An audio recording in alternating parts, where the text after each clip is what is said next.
The Northeast Texas Sports Network is dedicated on delivering the most entertaining sports broadcasts in East Texas. And if you're interested in having your next sporting event streamed live, visit us online at NETSN. Good evening, everyone, and welcome to the bEast from the East show. Week 5 already, KO. I can't believe it's already week 5, man. I know. This season's flying by already, but it's been some good football that we've seen. Good football, close games, some interesting scores, just a lot of that, especially this week. Nothing new. It's kind of become the norm this year. I don't know if I've covered football the last few years, and just the way some of these games have been, like this year has been very, I guess it's been hard to pick, but some of these scores were just kind of interesting. What did you think about this week's slate of games? Yeah, there were some fun games this week, and I think it was kind of a week where the teams that we haven't talked about a lot kind of showed their muscle. I know we'll talk about them throughout the night, but Elysian Fields and Beckville are two teams that, Beckville's kind of flown under the radar all year, but they're quietly 4-0. Elysian Fields has won 2 games each of the past 2 seasons, and they've won 4 already this year. So I think it's stuff like that, teams like that. Lufkin, and they're now 3-1 on the year after a big win over Tyler High. So kind of seeing teams that for the past couple of years, maybe not Beckville, but past couple of years been down a little bit. We're kind of seeing them have some good years. So it's exciting to see some new blood into the fold.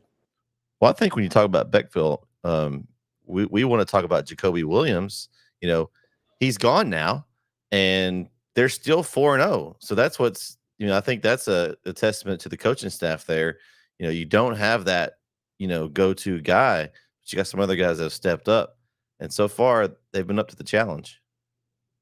Yeah, and we talk about this with all the teams in this non-district, who have you played? Who have they beat? But what I will say is that you play who they put in front of you. And if you're out there and you're winning those games, then that's all that matters. It doesn't matter the quality of the competition so much as long as you keep winning. Because we've seen, you saw today in the NFL with all these games, it's not always the better team. It's the better team on that night. It's the better team on that day. How do you perform that day? So it's been a fun year to keep up with so far, and we're only halfway through it. So let me tell you this one. So it's kind of a whirlwind. Okay, so you have week 1. Kilgore beats Carthage. Okay. In Carthage. Yeah, in Carthage. And then you have Carthage just beat Chapel Hill rather handily this week. Then you had Chapel Hill beat Gilmer. And then Gilmer beat Kilgore, right? So they've all beat each other. So this just like, that's exactly to your point. Whoever shows up that night, right? I mean, these teams are very close. They're very competitive. And I think they're going to show their muscle as the season goes, continuing into the playoffs. But that's just the craziest thing. You don't know who's better. I mean, they all beat each other. Well, and we right now we don't know. And I know we'll talk about this, but with the Chapel Hill and Carthage game, Chapel Hill looks different without Brisbane at quarterback. Mm-hmm. So if Brisbane's at quarterback, maybe I'm not saying Chapel Hill wins that game, but it looks a lot different than 45-14. So these teams are beating up on each other. Who can stay healthy? Who's going to be there in the end? And for all these teams, all you need to do is get into the playoffs. I said this on Overtime the other night when we were talking about Chapel Hill. Chapel Hill could go into the playoffs as a 4 seed. They don't care as long as they get in the dance. Like that is what everybody is playing for, just an opportunity in the playoffs. So it doesn't matter if you're a 1 seed or a 4 seed. As long as you're in, you have an opportunity to go win a state championship. And on these runs they've made over the past couple of years, they haven't been the 1 seed. They've been the lower seed. It's all about matchups. So let's look at this the pick'em here this week, Kyle. Me and you, we both had 7. I thought I did pretty well. I got a couple of upset picks, I thought, and some of the ones that I went with, my heart let me down on one pick, and but it was an interesting week. Alex Reyes, Tim Berry, and Todd Turner were our week 4 winners with 9 picks. So no one got 10 out of 10. I don't think anybody's got 10 of 10 all year. It's just been that one of those years. It's been hard to predict. It has been. It's been tough to predict. It's been tough to pick these games. I haven't, until you just said that, I forgot to check on Friday night how I did. I didn't know I had 7-3. I'm trying to see. Oh, yeah, I missed the Shelbyville one. I missed the Lovelady one, and I missed the Hawkins one. So those are all some good, and they're all some good games, and we'll talk about that here in just a minute. All right, let's see what we got. The first one on the board was the game I was at this week as Carlisle came into town to face the Brook Hill God, Kyle. And it was a battle back and forth. Carlisle actually scored first, and was leading 6-0. And I don't know if what was said on the sideline, but all of a sudden Brook Hill woke up and ran off, I believe, 42 straight points or something like that. And yeah, it was they were scoring all over the place. They had reverses going, they had passes, they had the Sam Williams run, which is one of the most incredible ones I've seen in a while. If you saw my highlight clip that I clipped up, but he like broke through some tackles, tightrope the sideline, went all the way down and scored. I think it was a 65-yard touchdown run. Just a couple of those highlights that Brook Hill looked like they were back. It was good to see Williams back at quarterback. He got knocked out a few weeks ago with a concussion in Frisco, and the guard looking up for this next week's game, and they got Regents coming to town, and that's it's the Dallas Christian of 5A Taps. They're the favorite in that district, so we'll see where the guard stacks up, but they look good. Well, and obviously, I haven't seen any of the game. I need to watch that highlight clip. Hey, there's a place you could watch the game. Kyle, it's up there forever. You know that NETSN channel. You know? Well, the problem is there's 24 hours in the day, and I need some more time in the day to get to all this. I do too. How do you do that? We need to be able to add some time during the day. Let's work on that. Yeah. Well, I'll tell you what. We'll workshop it, then we'll come back with something and present it to the class. But okay. I mean, from what I've seen in Carlisle, I saw Carlisle against Overton a little bit, and they're young. They're a young team, and they're learning as they go. And I think it's a big deal for them to go out and get a lead over a very good Brook Hill team. I think that instills confidence in that team.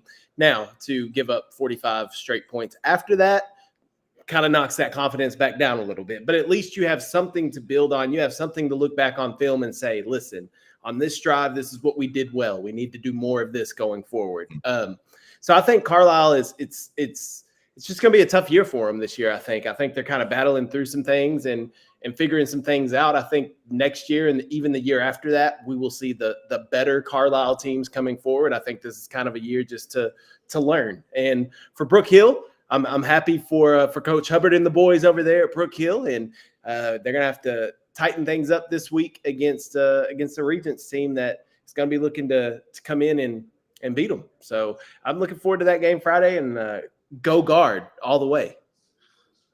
Yeah, I'm excited about that one. We'll have that one Friday night. Now we'll say the Carlisle quarterback, Ibarra Jr., went out with a knee injury in the first quarter. So that hurt them. Now Camacho came in. He's been playing receiver. He came in and played fabulous, for just somebody coming in. Now, what happens is you not only do you lose your quarterback, but then you lose a receiver on the outside when you have to move somebody over. So Eves came back for Carlisle. He'd been out injured, and he was impressive. A couple of great catches, and so you can see that'll help Coach Sharp and company a lot on the outside if they can get Ibarra Jr. back and then have all the compliments there. That district, I think, that it's favorable for them. I feel like they can still even get into the playoffs there. So they've had a tough preseason schedule, and I think it'll prepare them for that playoff run. Yeah, I agree. That's what you play the tough preseason schedule for. Exactly. Now, this next one, Kyle, I got this one right. I had Mount Enterprise in this one, but man, what a game. I believe it was 36-35, if I remember correctly. But this one was two teams that came in 3-0 that maybe we haven't talked about a whole lot on the show until this last week. But man, what a battle. I mean, did you get to see kind of how did it come down to a 2-point conversion? I'm assuming that maybe Mount Enterprise went for it. I don't know for sure. 35-35 would have been, I'm assuming 36-35. Yeah. Yeah, I don't know. I'm not 100% sure, but that's a big win for Coach Scott Ponder and the Mount Enterprise Wildcats. You know, they won 5 games last year. They haven't won over 5 games since 2019 when they went 10-2. And they're already 4-0 this year and wrap up a non-district slate where they go undefeated and beat. So they beat a couple of decent teams in their non-district schedule. They beat Alba Golden, which we talked about that a couple of weeks ago. That was a big win for Mount Enterprise then, and we wanted to see how they followed it up. And they followed it up with a big win over Mod, and then a win over a very good Shelbyville team. So I'm impressed with what Coach Ponder's doing over there in Mount Enterprise. You know, they got their stud running back Kagan Ash is just, I mean, phenomenal. He nearly ran for 3,000 yards last year, and he'll probably get close to it again this year. I mean, he is outstanding. So Mount Enterprise does a good job over there. They play a good brand of football. Shelbyville is going to be scrappy. They're going to fight you till the end. And I think, you know, that's their only loss. They got 3 good wins on the schedule, and then they have one more non-district game before they start district play. And their first 2 district games, Brett, are against Garrison and Timpson. Yeah, I see them here in the schedule. That's a tough district. You got Shelbyville, Garrison, Timpson, St. Augustine, which just picked up a win, and then Joaquin and Hemphill. That's a tough schedule. Man. It's going to be hold on. My cat's got a grasshopper in the house. I was going to say the Mount Enterprise. I mean, I'm looking down at their schedule. You got Lovelady and Overton, I think, and Alto. Alto's start the season 4-0. Now, I don't know what the quality wins at Winona is not real good, so I don't know about that win.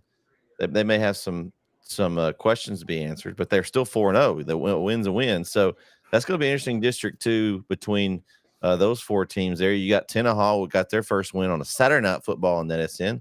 I don't know if you got to catch any of the Saturday night football. We had Linden Kildare, which they've had a record number of coaches in a time frame. So, I was going to ask you who the coach was on Saturday. I think he's the baseball coach also. I think they were talking about it during the game. Larry was on the call out there. I think Chris joined him, Watlington. And I said, I think it was the baseball coach. He's doing baseball and football for right now. And that's tough on a group of kids. You go through that many coaches in this short of time frame. And so, but Tenaha was able to get their first win of the season. So they're in that district as well. You never can count out the Tenaha Tigers. They've always got great athletes down there in Tenaha. So that's going to be a very interesting district, though. Yeah, it's going to be a fun one to keep up with. In these smaller districts, the smaller school districts, I should say, they're going to be really entertaining. There's good football there. I mean, they're smaller schools, so they don't get talked about a lot, but there's some really good athletes, some really good football. You talked about Tenaha. Tenaha has phenomenal athletes who they just made a pretty good run last year in the playoffs. And then this year they have been struggling out of the gate, finally picking up their first win over Linden Kildare. So it's a testament to the athletes that are in that area and in that classification. But yeah, it was a big win for Mount Enterprise, and I'm excited to see what they can do in that district. When you talk about Tenaha, though, too, Kyle, they've lost to Elysian Fields. They're pretty good this year. They've lost to Highland West Sabine, which they've been good this year. They just took a close loss to St. Augustine. That's one we'll talk about next. And then Joaquin. That's some tough. Joaquin's always pretty good. They're a solid team as well. So, maybe Tenaha is going to be all right once they get to district. We'll see. It's going to be a fight down there in that district though as well for this one. But let's go on to the next one here.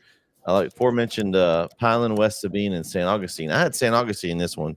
I went with the Wolves, man. They didn't let me down. But what a game. It ended up being a 2-point game, 28-26. I kind of tuned into this one all night. We had a couple of games on in the booth up there just to keep an eye on. This was one of the ones that I was keeping an eye on. And, man, it's just a back-and-forth game. St. Augustine was up, I think, by 10 or so. And then at the end, Pineland West Sabine scored and cut it to 2, but St. Augustine was able to hang on. And if you didn't see this one, it is on NETSN, so you can go back and watch it. But, man, I took the Wolves. I thought this was a pretty evenly matchup. I was looking at the teams they played. I thought okay, they're at home. That's kind of why I went with St. Augustine. But again, two great teams in that our little south region of the Northeast Texas area that are going to show some fight here in about to interdistrict play. Yeah, I thought this was a really intense game. It was a hard one for me to pick when we were picking them last week because I think these two teams are very similar, and it showed on the football field Friday night with the way the score was. It's a big win. It's a nice win for San Augustine. We talked about them in their district that they're going to have to be in with Timpson and Garrison and Huntington and team, or not Huntington, but Garrison, Shelbyville, and Hemphill and teams like that. It's going to be a tough road to hoe for San Augustine. But I think if you're West Sabine, you have two losses on the year, to Timpson and to San Augustine. Those are not two losses to hang your head about on they're just I think that San Augustine game, if they play 10 more times, they probably split the series. And then that Timpson game, I mean, Timpson's Timpson. Timpson's still a really good football team. I think both teams, both West Sabine and San Augustine, will have good years going forward. I think West Sabine's got the easier district when you look at it. I mean, with Deweyville, Coleman Neal, Holdicetta, Evadale, West Hardin, and Sabine Pass, I think they have a really good opportunity to maybe they may can win that district. I think they can mess around and win that district. That's what I was thinking. I'm looking at that. It's definitely a winnable district there. Yeah. So, I mean, I think West Sabine shake this one off and start district play next week against Deweyville. I think you just shake it off and move forward. And for San Augustine, you got one more game before district play starts. Go out there, make sure you get some good reps in and gain some momentum heading into district. But it was a good win for San Augustine.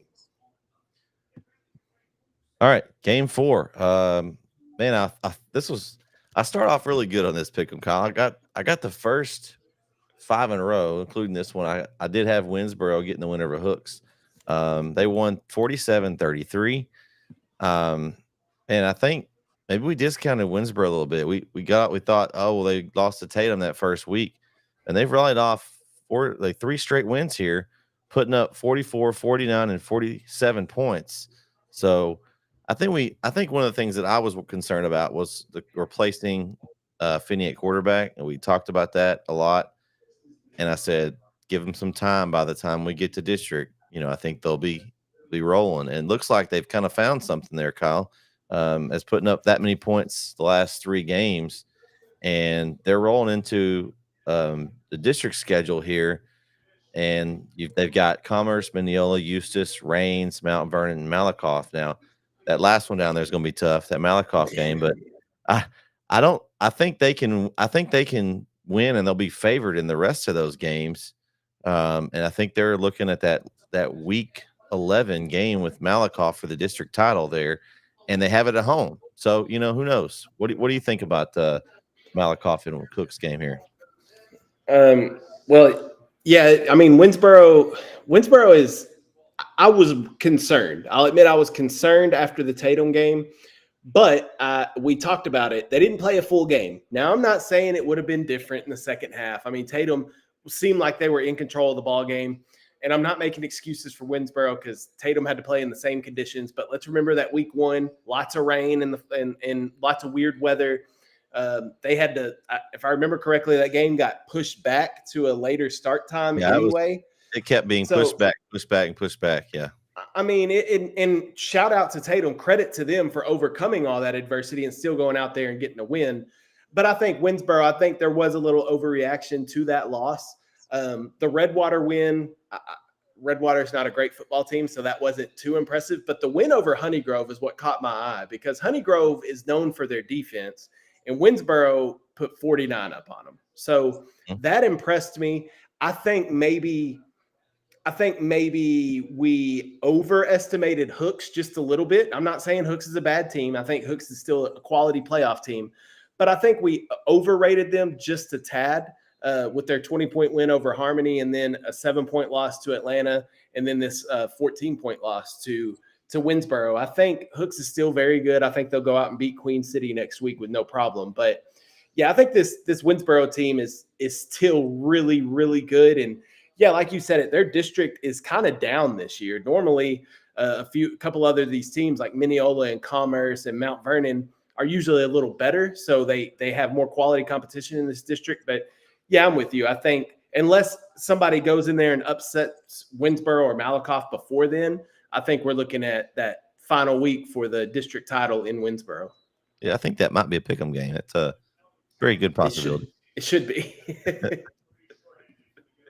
All right, game 5. Man, this game was a lot closer than I thought. I know Pleasant Grove was good, and we've talked about it, but Kilgore, man, I figured they were going to come in and be angry at the world, and we're just going to just stomp on somebody. But this one was very close. It was 37-31. Kilgore got the win, but I was expecting it. I mean, I wasn't expecting Kilgore to stomp them, but I was expecting a little more. Kilgore was down in this game. We were kind of keeping an eye on the score, and I was like, "Oh man, I'm losing this one. It's going to be a long weekend to pick them." But they did come back and get the win over Pleasant Grove. And you look at Pleasant Grove now; they dropped to 2-2. They lost the loss on there. That's weird to me. I think the Atlanta win looks good because Atlanta's pretty solid this year. The Paris one is kind of interesting. 7-0. That to me, I don't know what happened there, but Paris is scoring a lot of points. You look at the rest of their games, and they're 31, 49, and 35. It did lose to White House by 20. Paris did this last week, but you look at these other scores, and they just don't fit there. I don't know. I'd like to see that game because something must have happened in that game. I mean, it doesn't make because even Pleasant Grove has been putting up 30 plus in each game, and they only scored 7. It's like both teams just took knees or something. Like nobody played offense. I don't know. Was there rain there? Was there something? I don't know, but something happened. But that's the weird thing. So I'm not sure where Pleasant Grove is. I feel like that they showed me something here in this Kilgore game.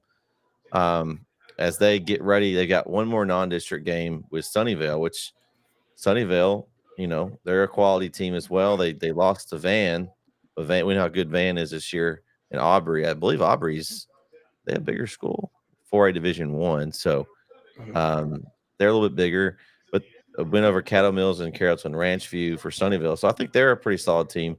They did lose the Adrian Peterson's. It's his brother, right? That was at Sunnyvale. He transferred. I think so. Nelson. Yeah, he transferred somewhere. So they don't have him. So they're not quite as dynamic this year. But he's at Forney. Forney. Yeah, it's up to the bigger school. Okay, all right. But I think this Pleasant Grove team, I'll be interested to see how they do.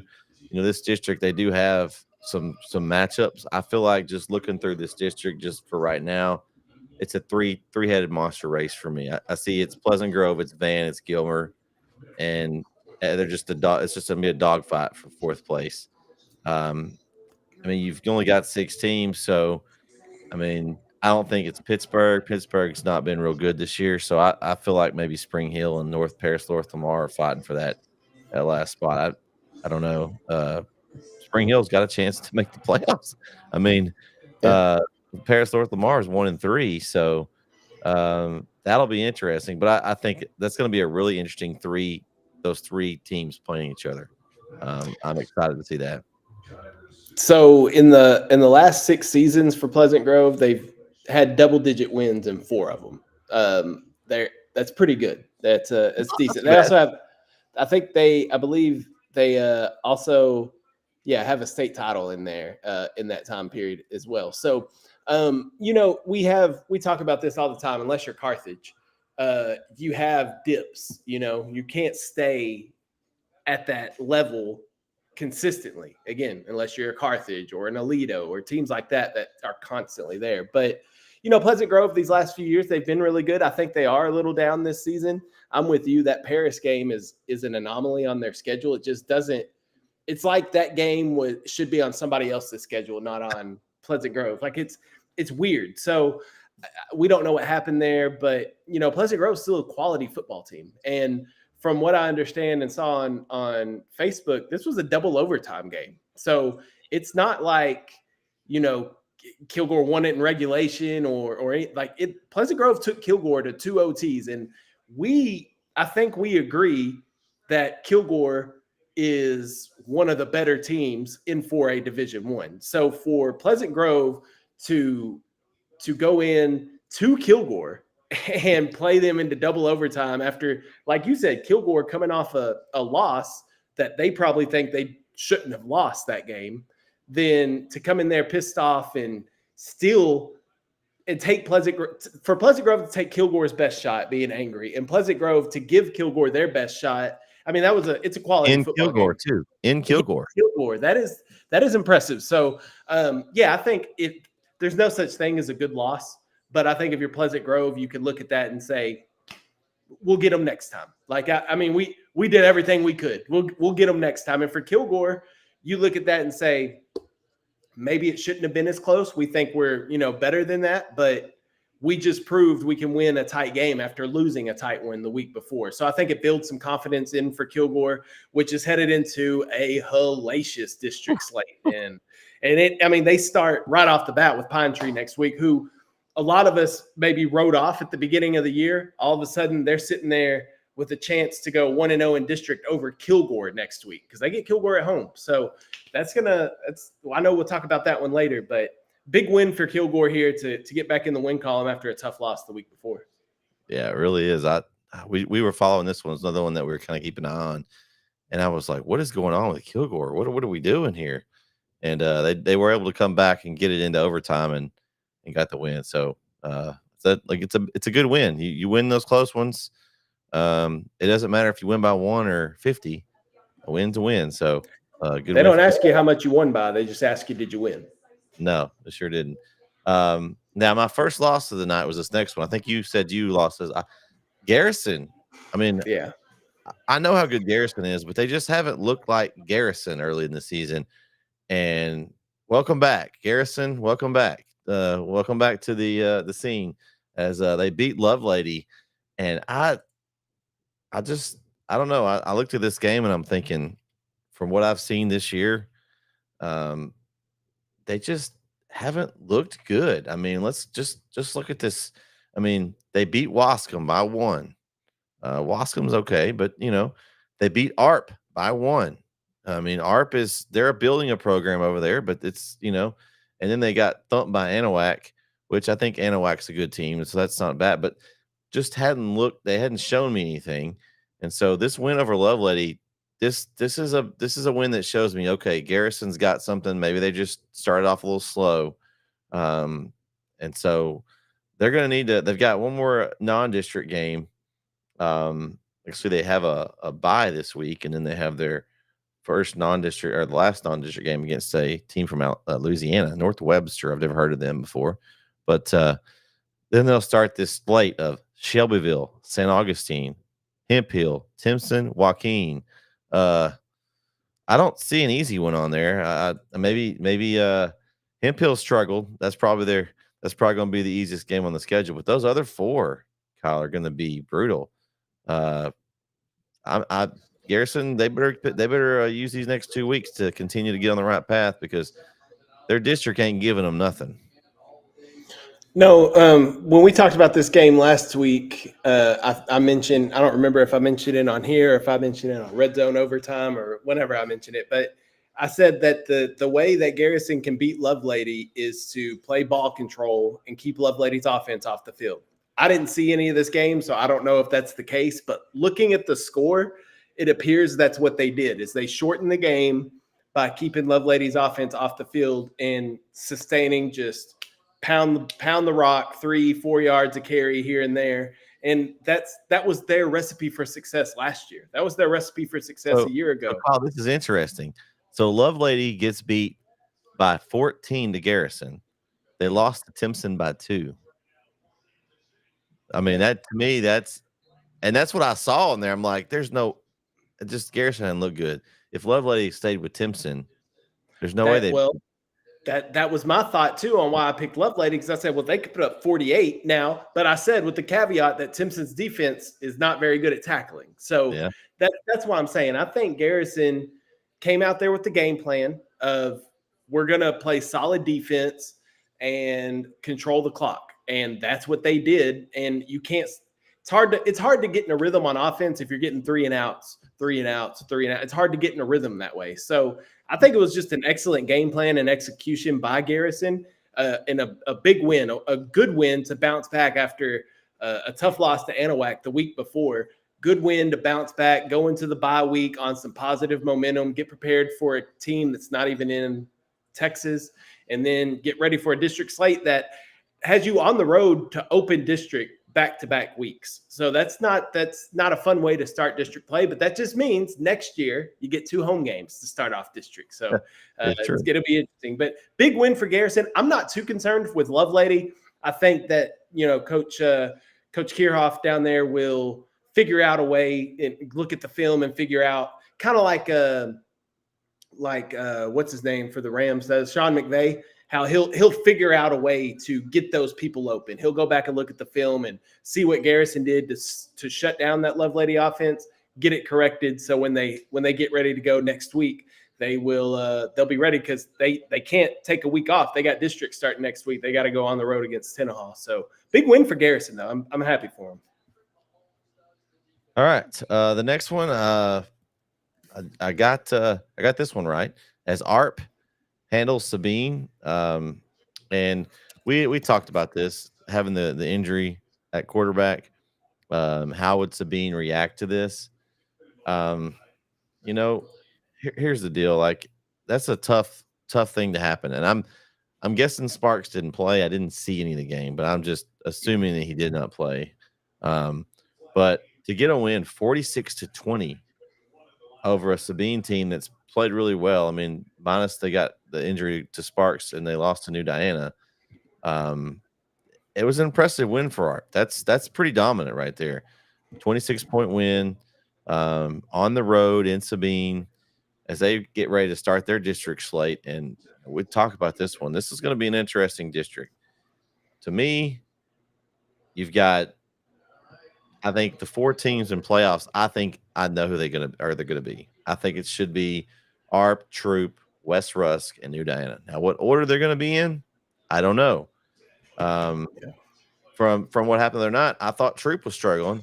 They go into Rusk and beat a 4A Rusk team in a tough environment to go play in. It was a lot of physicality.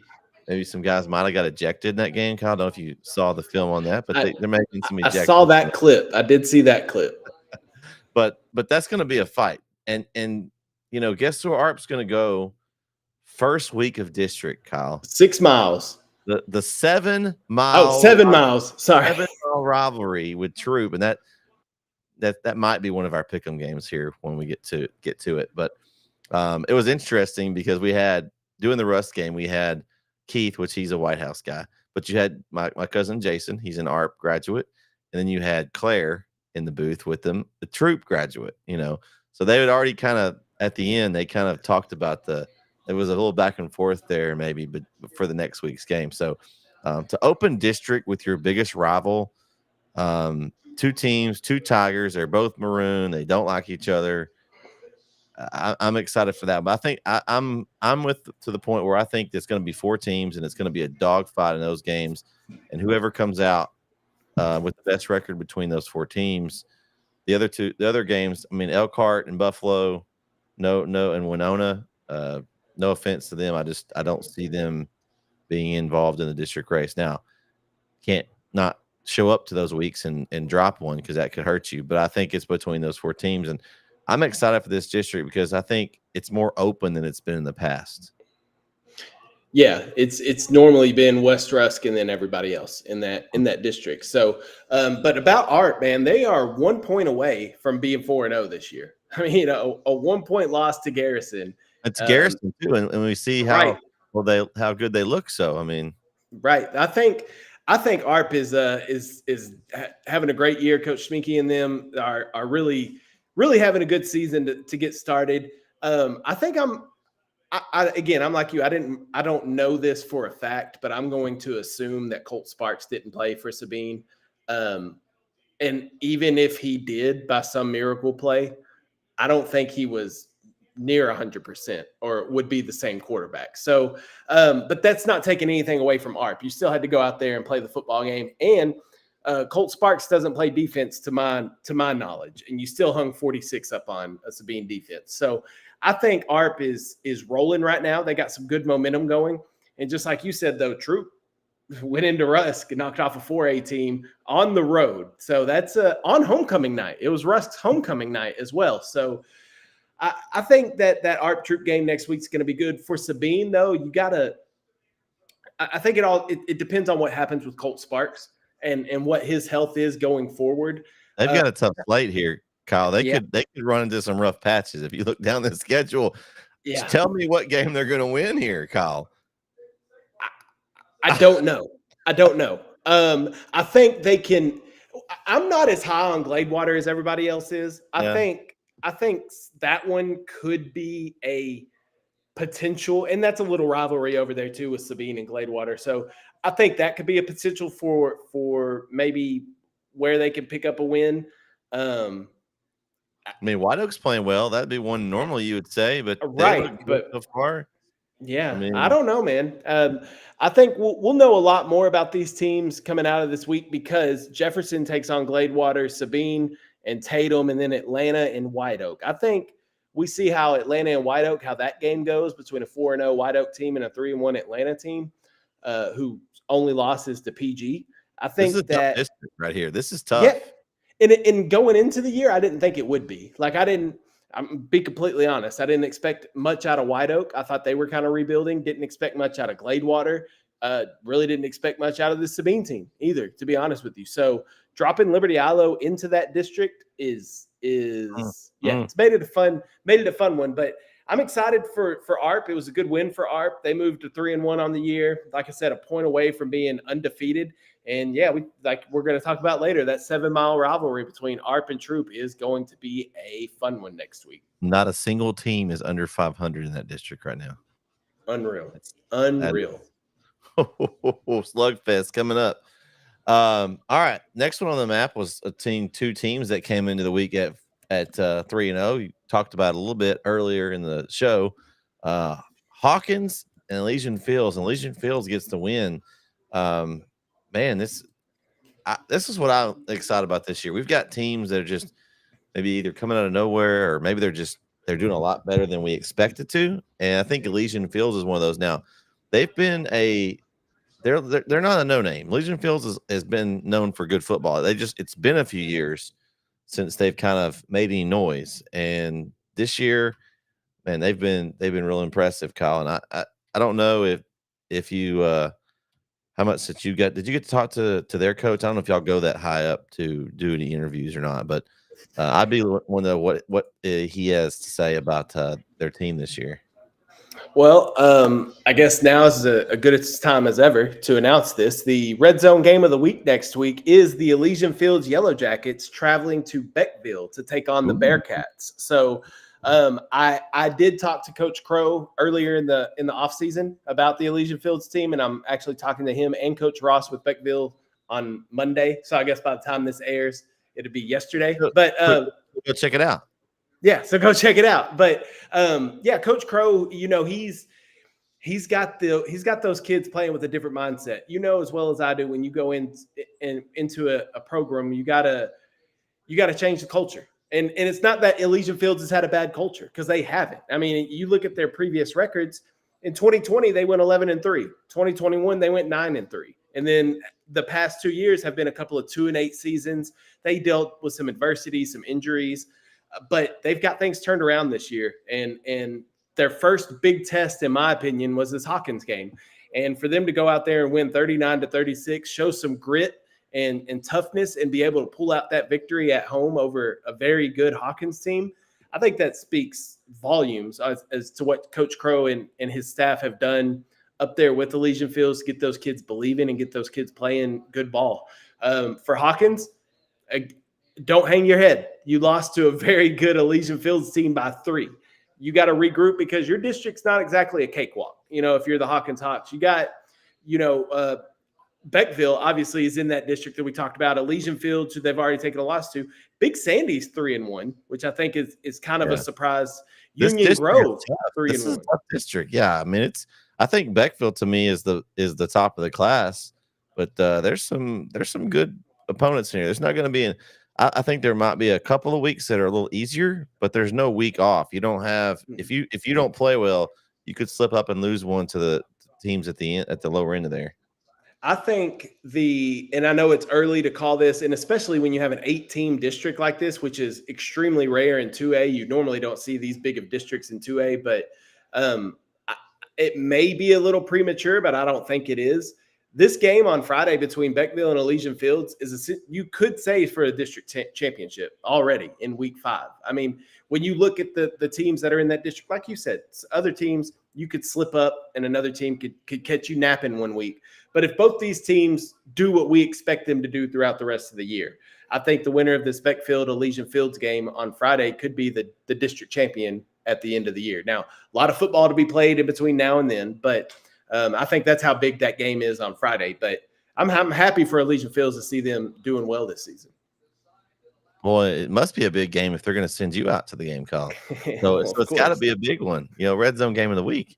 That's right. That's right. So that'd be good. We'll have some good insight for it next week on our show. So I'm excited about that. All right. So speaking of game of the week, this next one was the game you were at, the red zone game of the week for last week. Lufkin over Tyler High. Okay, Kyle, tell us how this one went down. You got all the inside information.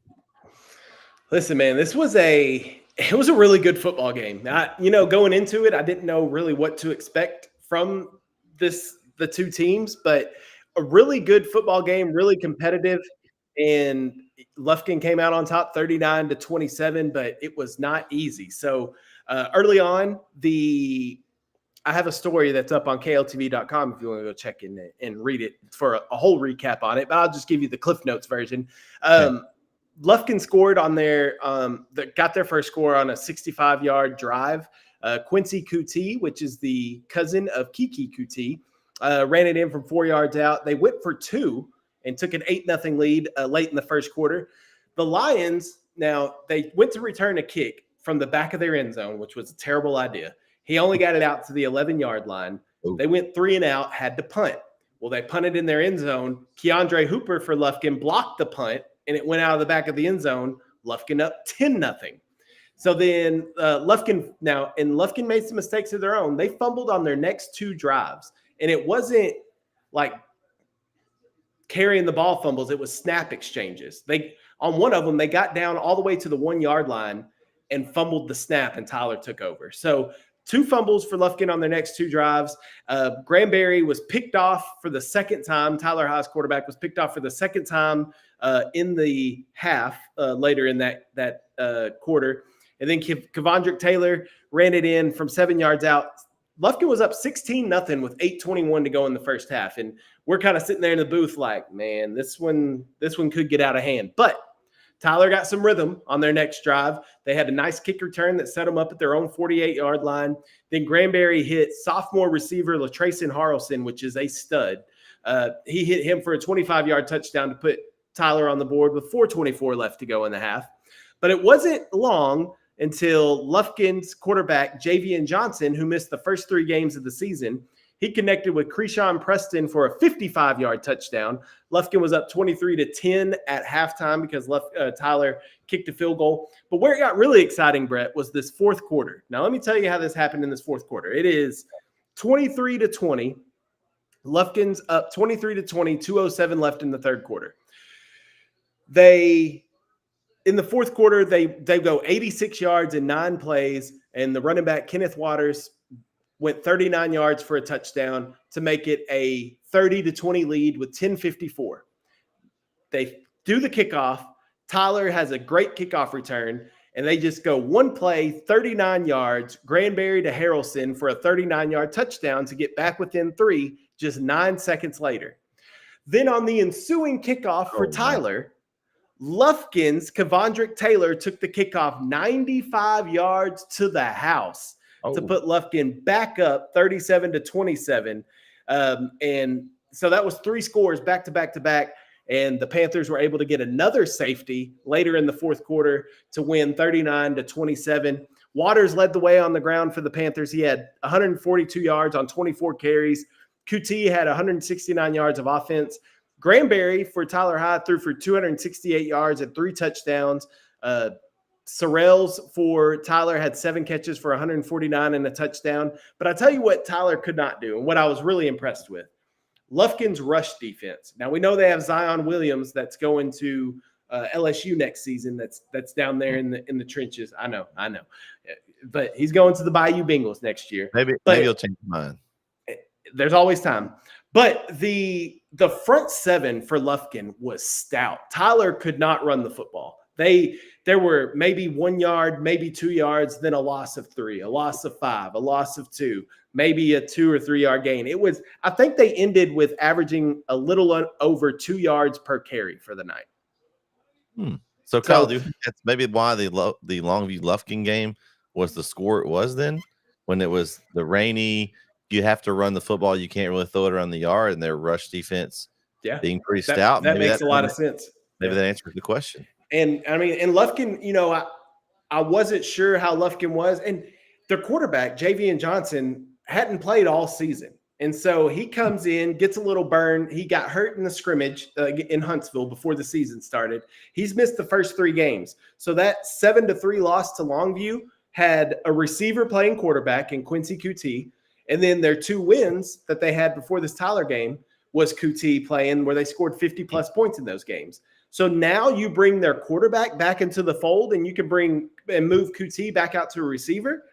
This Lufkin team is dangerous. I don't know how well they'll do in the district, but I'll say this Lufkin team is dangerous for sure. Well, I was going to ask you, it's interesting because with them being down in this district, Barbers Hill, Beaumont, Westbrook, Baytown, Sterling, Port Arthur Memorial, Beaumont United, and Galveston Ball. I've known nothing about any of those teams. So I guess we'll just have to see kind of how Lufkin does. I mean, they wanted to go down there, so maybe the district must not be too bad or too tough because otherwise they wouldn't move. I think that was just for travel. I don't think it was competition necessarily. But you have to, like, if you were to move down there and you moved in a district with like South Lake Carroll, Westlake, like if you like, I'm just saying, like, you probably wouldn't want to move it wouldn't be as much like, I'm not going to move down there. We'll travel a little farther if the district's easier. Not to say that's why it was, but I mean, it can't be super tough of a district if they were willing to move, down there. I was just impressed with them. And I do want to, I know by the time this airs, there may be more information on it, but I do want to make mention that wide receiver for Lufkin, Creeshawn Preston, who had the 55-yard touchdown, in the third quarter with about 26 seconds left, he took a nasty hit and he was out on the turf. He was motionless for a while, which was a scary situation. But an update from Coach Todd Quick after the game, he was at the hospital and was responsive, and they were going to see him. So I don't have any further updates from that, but he was responsive. That's a good sign. So scary situation. But go ahead. So if you're looking for more updates, then I would probably check KLTV. I'm sure if there's some updates that come in, Kyle will have and another update for a Hallsville quarterback. The Hallsville quarterback, Josh Seal, I believe is his name. He took a nasty hit as well and was transported to the hospital that night, and he is back home recovering. And I believe I saw the post say that he was in a neck brace for the next few weeks. So a scary situation. And this is the second game I've been at this year where there's been a stretcher involved in it. And 2 out of 4 is not good. I don't know. Are you trying to sign up for stretcher matches? Is that, I mean, this is not WWE, Kyle. I don't know why it's happening, and I don't like it, but it just seems like it's more prevalent this year. Maybe I'm just more attuned to it, but with the Colt Sparks thing, we had one in the referee in the Carthage-Kilgore game in the Carthage-Kilgore in the referee in the Carthage-Kilgore game. The first one we were at, then we just had the Colt Sparks one last week. Then we had 2 on Friday night in Hallsville and Lufkin. I don't like it. I don't like it, and I hope that everybody stays safe. Yeah, it's tough. I mean, that's those kind of injuries, especially at the littler schools, can really hurt you because not only do you lose one player, but sometimes you can lose 2 if they play both sides of the ball. I know the bigger schools, they don't usually go both ways, but still, you don't want to have someone get hurt like that in contests. So This last game, which I thought was going to be our game of the week, Carthage had other plans. No, Demetrius Brisbane did not play in this game for Chapel Hill, and the lights were turned out again. Kyle, Really? No, I did not know that. Lights went out. So the lights went out again. Why does this keep happening? Can we not get this fixed? I don't know. But maybe Carthage turned the lights out on Chapel Hill. I wish I would have known that. That would have been my headline for their story. Yeah. You never know. You got to have inside information there, Kyle. But yeah, Carthage comes to town and gets the win. And it wasn't a hard one for them. 45-14. I kind of was keeping my eye on it. Chapel Hill did score first. So they were up 7-0. And then it was 45-7 the rest of the way for Carthage. So now I don't know how that's going to affect Chapel Hill the rest of the way. I don't know. Brisbane at this point, I think it's going to be a week-to-week thing for him as far as pain tolerance and stuff. But, man, Carthage just looks – I mean, they took that early loss to Kilgore, and they've put 2 back-to-back big wins on the board. And they may or may not have moved up in my poll this week, Kyle. So just, kind of a spoiler here as we get to the polls here in just a minute. But I don't know. Chapel Hill, I mean, they're 4A Division II. It doesn't matter in all essence. They didn't win.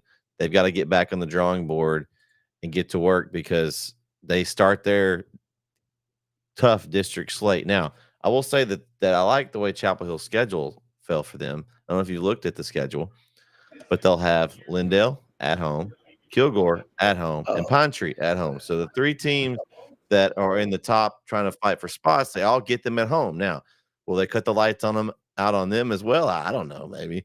But they will get them on a home field for this season. So it's kind of interesting the way that fell. And it's every other week for the next, several. They'll have the bye the last week of the season at week 11. So they'll get to have a week between each of their tougher opponents. And so it'll be interesting to see how this district spins out, but I think we've got some really good matchups over the next 4 to 5 weeks between 4 of these teams. So first off, we got to get this light situation figured out at Chapel Hill. We cannot be 5 weeks into the season. There's been how many games have been there? Let's see, 2 games, and we've had the lights go out both times. Now, I know from experience that, for example, I'm not going to use the example because I don't want to out anybody and I don't know if it's public knowledge, but there are certain stadiums. There is a stadium in East Texas that has to call somebody in Dallas to get the lights turned on for a stadium in Tyler. So yes, it's confusing, does not make sense to me. But my whole thing is, if it's a timing situation where 10:30 the lights are supposed to go off, is it not just as simple as a phone call to whoever controls these lights to say, hey, Bubba, on Fridays, can we, I don't know, extend it to 11:30 or midnight? Just make sure that to me, that just blows my mind. And maybe it's a more complicated way of doing it. So I don't want to get into the weeds of it, but for this to happen twice, once is a mistake, twice is a pattern. And so something has to be figured out there. Anyway, with all that being said, the score surprised me with Carthage and Chapel Hill. And I told you, I don't know if it was on here or if we talked throughout the week, that it's all contingent on Brisbane. And Brisbane is not the entire team. And that's not what I'm saying because people will get offended by that. But Demetrius Brisbane touches the ball every single play on the offensive side. Every single play he's the point guard, essentially. You have to account for him. He can throw it or he can run it or he can hand it off to, I don't know, another Division I running back that's in the backfield. So Brisbane and Stewart are the cogs of that machine over at Chapel Hill on the offense. And that's not disputable. That is a fact. They are the cogs in the machine. So when you take one of those away, and this is nothing against Malik G, this is nothing against him, but when you lose as dynamic of a player as Demetrius Brisbane off that team, you're going to look different. It's just how it is. And you can't expect Ricky Stewart and the supporting cast, you can't expect them to carry the load that Brisbane carried. So I think Chapel Hill's in trouble without Brisbane. And I know Coach Reardon will figure out a way to get the offense working and get the offense rolling. I have no doubt about that. But this is a different team without Demetrius Brisbane on it. And it's just a fact. Now, wait, how many starts does he have under his belt? Like, he's got a lot of ton. experience. A I mean, ton. and so then you put in someone like Malik G, and he doesn't Right. have a whole lot of that. Not to say that he's not going to be a good quarterback and be able to run the offense, but to put him in a situation now where he has to, I mean, he can throw the ball around the yard. He's just not the dynamic difference maker that Brisbane is. And who Exactly. is? I mean, there's not many quarterbacks But that's that can how be.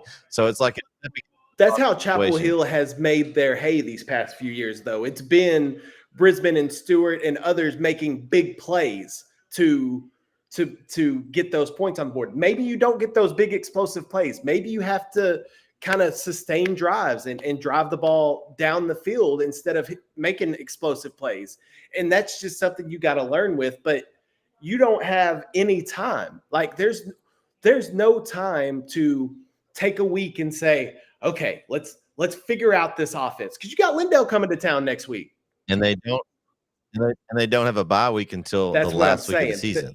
So they don't have that built And in the even season if bye you want to week. take a look at, you got to go to Palestine the week after Lindell. Palestine's 0-4, could be 0-5. Doesn't matter. Palestine's going to play you hard. And wasn't it a couple of years ago that they had to play that afternoon game, and Palestine was hanging with them in that first half, and Chapel Hill was able to pull away in the second, but Palestine played them tough. And so you can't overlook anybody in this district. And there's no rest. There's no rest for them. And I don't know, man. I'm not giving up on Chapel Hill. I think Chapel Hill is still a great football team. I think that Carthage is still Carthage, and we may have overreacted to that week 1 loss, thinking that the sky is falling in Carthage, Texas. It is not. In fact, they're still very strong, and they're still a very good football team. Yeah, they are, and they've got a couple of more good tests here in non-district. Carthage does. They got Jasper next week at home, and then they're going to play San Benito, which is, I think they're out of San Antonio. I think it's further than that. I think it's further than San Antonio. I think. I didn't figure out where that game is. I'm sure it it's is a probably neutral site. I do know that for sure. And San Benito, I'm looking it up on the map right now. It is, yeah, it's it's at the very bottom tip of Texas. It is past McAllen. Oh, it is around okay. Harlingen, nearly to Brownsville. So it is way down there. I believe they're playing that game in San Antonio. I believe. Maybe that's why I thought 100%. San Antonio. But we'll have to find that out. It's got to get the app corrected. So in case we have any Carthage fans that are traveling down there, I want to make sure it's correct on there. I know I'm sure probably right now it says Carthage on there, just because the neutral site games are a little different. But then they've got their district slate, which, I mean, just looking at the district, Athens has improved. Not sure how much. Bullard's kind of hanging around. Brownsboro's not been very good this year. Rusk is kind of a joker. Like, I don't know what Rusk team's going to show up. They've had some spurts that they looked okay, and then haven't looked good. So I think it's them in Center. I think that first district game is for the district championship. I think between Center's looked really good, but are they Carthage good? I guess we'll find out. I don't think so, but Coach Meeks will have them ready to go in that one. But I think those are your two teams in that district. To me, I think that would go for I don't think. I mean, I think that Carthage, in my opinion, is the class of that district. I think it's head and shoulders. I don't think it's close, honestly. It'll be interesting to see those second, third, and fourth spots, how they kind of pan out. Because like you said, Athens and Center, I've been really impressed by both those squads, especially Athens. I think them kind of dropping down to that 4A D2 is going to be really beneficial for them, and just a sheer numbers standpoint. And that's what people don't talk about a lot, is even dropping down from D1 to D2, the numbers aspect is different. And so the more the bigger numbers you have, the more kids you have to choose from, the more depth you have. And so it all helps everything. And so I think Athens is going to be interesting. The only thing that I look at Athens' schedule and I say, okay, they lost to Henderson. Okay, Henderson's better. Okay, the Kaufman win's impressive because I think they took it to Rusk in week 1. But then they beat Palestine, which hasn't won a game, and then Jacksonville, which is not real good. So that's the only thing is I don't see a win on their schedule that looks that super impresses me. So it'll be interesting to see when they get in district how they do. But yeah, I think it's going to help them a lot. I mean, they can't be any worse than the place they were in last year in the District of Doom. I mean, they've got a chance to not only make the playoffs, but I mean, I'm with you. I think for me right now, I picked them as my 3rd best team in that district, but I think they can compete with Center if they show up. You never know. The crazy things that have happened around here, with the scores and the game. So they definitely will be competing for playoff spot. I think Coach Harrell will have them ready to go, and that district's going to be very interesting. But I agree, Carthage is heading above. I'm just curious to see. Like I feel like Center has they lost a lot last year, but they have looked pretty good. They had an impressive win over North DeSoto, from Louisiana. They were I think a state runner-up last year in Louisiana. So and they've pretty much beat everybody else pretty bad. So it'll be interesting to see if they can stay with them. I don't know that they will, but we'll have the game on NSN. So that game. I went back to February and found a story that we did about Carthage and San Benito. And all it says is that Coach Scott Surratt said the game will be played at a neutral site, likely in the Houston or Austin areas. And it said San Benito is over 500 miles from Carthage. And Surratt said, they are 6A. And Surratt said that San Benito went 10-2 last year, called him and asked him about playing. And Surratt said that we want to play games close to us, rival games, but we can only play teams that will play us. We searched for some in Louisiana and Arkansas and even reached out to one in Oklahoma, but it did not work out. So they had to go to the bottom of the map in Texas and find a school. That is wild. That is insane. Nobody wants to play Carthage. That's it. Well, Chapel Hill may not want to play Carthage. They got to play them next year. It works out either. I know. That's going to be a tough one because they're going to be a little bit down next year, I have a feeling.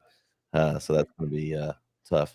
But yeah, that's our pick 'em. So not too bad, Kyle. 7 out of these games. I mean, obviously the Chapel Hill one, I wasn't going to pick against Chapel Hill. I'm sorry. That's just not going to happen. I mean, I thought they had a better chance in this game. I thought that if Brisbane didn't play, it was going to be tough, but I never would have thought 45-14. But out of these, I mean, the Hawkins Legion Fields to me was a coin flip. So, I mean, it could have gone either way, and it was close. And the other one was the Lovelady and Garrison. Garrison showed up, and so I think which one did you miss? I missed the Mount Enterprise and Shelbyville one. I honestly didn't know enough about either team, and I just went with Shelbyville. And Mount Enterprise surprised me, but I think the Hawkins and Legion Fields one, I picked Hawkins because even though they both had down years last year, I think I was just more impressed with how Hawkins was winning their first 3 games. But Elysian Fields went out there and won, and then the Garrison Lovelady one, we talked about that. I think Garrison just executed a great game plan to take care of Lovelady. Okay, well, let's check out our leaderboard before we move on to the polls here. Overall, Scott Poole still in the lead. He increased his lead by 1. He's now up by 3. He's got 34. So everyone's chasing Mr. Poole. Our top 3, we got Wes Shue at 31 and Steve Evans at 30. So that's our top 3 overall. I'm down here in 7th with 27. I don't see you anywhere. I'm on that. I'm on the second. Technically I'm tied for last on the first page. I got. Yeah, so 25? That's what I was about to say. I'm already 9 picks behind Scott. I think it's time I start throwing some Hail Marys. I think it's Hail Mary time already. I know it's a long season, but it is impressive. An average of 8 picks and a half per week. That's pretty solid by us. Maybe we need to figure out what he's picking. Well, I can't pick the same as him, and I wouldn't gain any ground. We may need to get him on the show so he can teach us his ways. We might have to. That's what we should do, Brett. We should do for each pick'em each week. Whoever wins the pick'ems, we should invite them. They can decline, but we should invite them to be on the show, and then maybe not for the whole show, but at least maybe for the pick'em portion, the pick'em portion. to see their strategy, see what they do. Yeah, we need to try to. Maybe I can get some of that good mojo off of what they're picking. So, hey, but good news is, Kyle, I don't see anybody else, any of the NETSN crew ahead of us here. Do you got anybody else that's ahead? I don't think is anybody tied with you. No, I think you are second up on the NETSN. Corey's at 24, Jaron's at 24, Brandon's at 23. And we're ahead of Brandon Ogden. He does this all the time. He's been doing it longer than any of us. So we're ahead of Ogden. We must be doing pretty good. Yeah, I think so. It just goes to show you that you can know all that you want about all these teams, and it's just like they're so tight. It just takes one or two things to go one way or the other and to miss these games. But yeah, it's gonna be interesting. We'll see. My goal is for next week is to be on the first page. That's my goal. All right, first page. That's a good goal. Well, let's look at these polls. The 6A 5A poll is up first here. I did them this week. You did. I know we got all everybody that normally votes got their votes in good time, so that was good. So nothing changed this week. Still have Texas High, Longview, Lufkin, Marshall, White House. How did yours look there? Well, I wanted to make some movement. I think it was the exact same. I can double check, but I think mine was the exact same. I wanted to move Lufkin because I was impressed with them after seeing them. They didn't beat Longview, so how can that was my thing. Right. Yeah. Longview. That's why I didn't.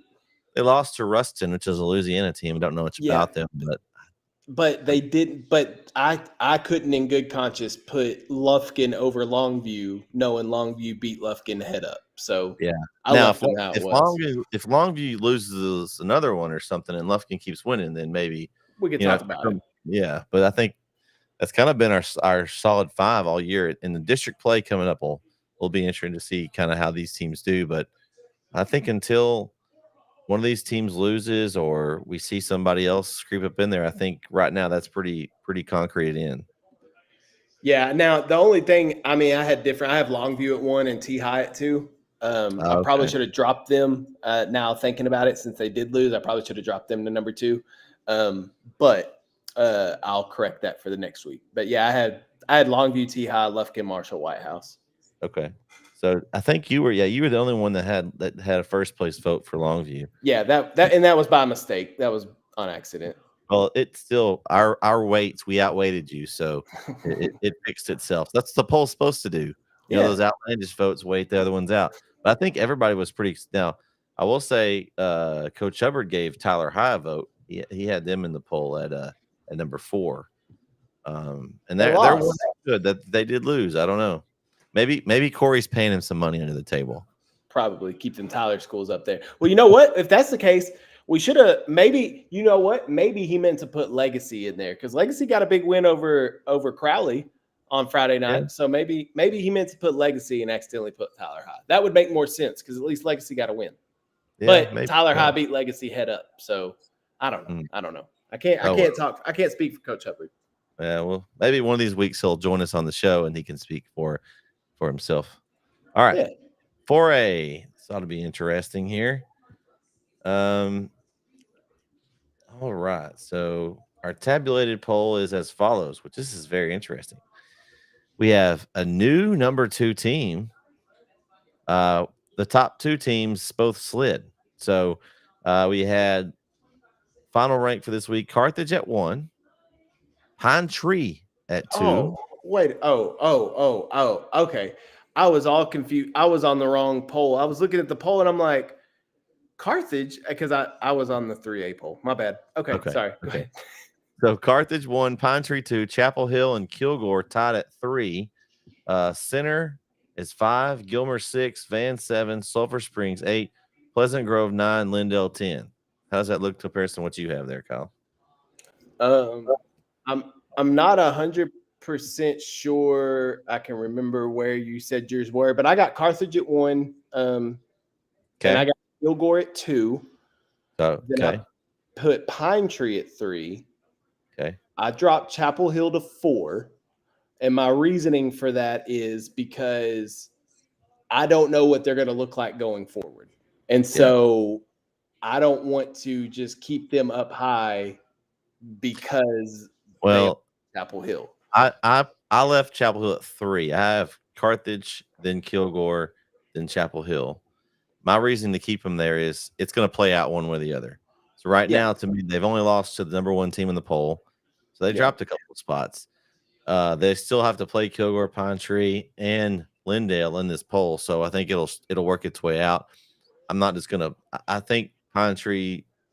You could have a vote for Pine Tree, but Pine Tree beat Gilmer and so did Chapel Hill. So, but Pine Tree didn't play Carthage, so I didn't punish Chapel Hill for scheduling Carthage. They lost to them. They dropped. Right. So I think that's why I left them. I have Center 5, Gilmer 6, Van 7, Sulphur Springs 8, Pleasant Grove 9, Lindale 10. So I mean, that was pretty similar what we had. I'm similar. The only difference I have is I have Van and Gilmer flipped. I have Van at 6 and Gilmer at 7. Well, the good news is they'll figure that one out too. Exactly. So a lot of these are going to that. You got Pleasant Grove, all them kind of down there at the bottom there. We'll figure out who the best team is on the field, which is the way we like it. Yeah. I like that poll, and I think that's good. I don't have any issues with that one. All right. Yeah, Carthage was unanimous. Everybody had them. You had Pine Tree actually got 3 second-place votes there. So that's why they moved up. Brandon, Jeremy, and Jaron had them in second. So interesting. Yeah. So that's and then I had them at the lowest at 4. So but I know that there was no losses yet, but I just have to take into effect the schedule of some of these other teams. No, I mean Pine Tree didn't play an easy schedule by any means. You know, they had to take on they had to go to Dallas Carter and beat Dallas Carter. They beat Van at home. They beat Gilmer on the road. Like they've had a tough schedule too. But I agree, they didn't have to play a Carthage or somebody like that. So I can see why you would leave them at 4. All right. The always interesting 3A, 2A tabs poll. This one's always a fun one to do because there's just so many teams that, I mean, you lose pretty much and you can't stay in this poll. I mean, it's hard. Yeah. All right. So the poll results this week. We got Malakoff 1, Palestine Westwood. It says Palestine. Sorry, Westwood fans. You're at 2. Don't worry. You're right there. New Diana 3, Jefferson 4, Timpson 5. Actually, a tie with Beckville at 5. Tatum 7, Winsboro 8, Liberty Isle 9, and Garrison 10. What do you think about that? I just realized again that I messed up. I had all those are the same up until, well, I guess I had Beckville at 5 and Timpson at 6. I guess that was a tie. I accidentally put Winsboro over Tatum. I forgot that Tatum beat Winsboro head up. So I think that's that bias, that old KMU bias, Kyle. Now look out. And so I think I should have swapped those. So I'd put Tatum at 7, Winsboro at 8. I put ARP at 9. That's where I got you and Coach Hubbard had ARP at 9 there. And I entered in a new team that I think we haven't been talking about, and they are undefeated, kind of flying under the radar, the Grand Sling Indians. I see that. Now, this may be also, again, some old KMU bias coming out in me, because when you look at the Indian schedule, no, it's not the most impressive non-district slate of games. I mean, they beat Cooper on the road, who's down a little bit this year, 27-12. Then they beat Palmer at home, 35-27. Then they go to Emory and blow out Rain, 65-14. Then come back home and beat Joaquin 64-19. Now, the reason I mention that is because that's a great win, because that Beckville team that's also undefeated that we think highly of only beat them by 4 or by 3. So I don't know what happened between the Grand Saline and Joaquin game and the Beckville and Joaquin game, but I'm impressed with this Grand Saline team. They got their quarterback Jet Taylor. I was going to say Brandon is even more biased. He put him at Grant at 9 in his poll, Kyle. So you're not the only one that has Grand Saline in there. It's not bad. I mean, they got a good quarterback, Jet Taylor. They got a running back, Colt Boyd. That's a Haas. I remember calling his games when he was a freshman on varsity. They got Francisco Elzalde on the defensive side that had 17 tackles Friday night. He's all over the place. He's flying around. This Grand Saline team will. I think Harmony's down a little bit this year too. Obviously, they're winless so far, 0-4. But I'll tell you what, this Harmony game coming up on Friday between Harmony and Grand Saline, I'm interested to see what Grand Saline can do. I'm interested to see what Grand Saline can do against this Harmony team and see how they perform and going forward. And there's a couple of shockers in that district when you look at it. Grand Saline being undefeated at this point, I don't think anybody saw that coming. And how about the Lone Oak Buffaloes? They're also 4-0 in that district right now, and that's an interesting little district there. So I put Grand Saline in my top 10. I think they are deserving at least of a vote. Yeah, this is definitely a interesting poll. We have lots of different opinions in this one. Kind of makes it lots of fun here. I like the way it turned out, though. I like the order. I thought I had ARP down there. I think if they beat Troop this week, then I might, be able to bump them in. It's just hard when you've got the teams that haven't lost or only have one loss that have beaten some teams like, I got Winsboro and Tatum in there and Timpson, but Timpson's only lost to Westwood. They're, up at the top. Atlanta, I think, is playing well. I think they're deserving of being in there too. A Mount Enterprise team that is 4-0 that I feel like they're not in there, but they could. Yeah. I gave them a vote. They beat Shelbyville. They're 4-0. Yeah, this is just a really tough poll. It really is, and so it's not for the faint of heart. You've got to be good. You lose a game and you may slip out. Well, you unless you're losing to a good team like one that's already in the poll. You're probably packing your bags and dropping out. So I think this poll turned out really well, though. Yeah, I don't have any issue with it. I mean, it's the toughest poll to do because, like you said, there's so many teams that are deserving. But I think as we go deeper into the season and district play goes, I think it'll be a little easier because these teams will start beating up on each other and we'll have a clearer picture as it gets towards the end. We'll kind of know what to expect here. All right, you ready to pick some games, Kyle? Let's do it. Have you looked at the games yet? I just pulled them up, and I've only looked at the first 3 so far. Okay. All right. Okay. All right. There's a couple. I know I sent you some games earlier, but there's some games on here that I didn't know we were considering, but there's some good ones. There's some really good ones. Yeah, I've got some interesting ones on the schedule here. All right. Let's start from the top. Thursday game. This game will be on NETSN. Larry will be on the call. It's one of the Piney Woods games of the week in Longview is where this game will be played. Wolf City and Timpson. Yeah, Kyle. Yeah, you just didn't know about that, did you? I did not know that was being played on Thursday, and I did not know that was being played in Longview. Is there a particular reason? Is it at Lobo Stadium? Yes, Lobo Stadium in Longview. Okay. Is there a reason for that? I don't know. The powers that be, Larry's like, hey, this is where it is. We're doing this game. I'm like, Timpson, all right, we're there. So Timpson and Wolf City. I don't know, man. I'm going to go with Timpson.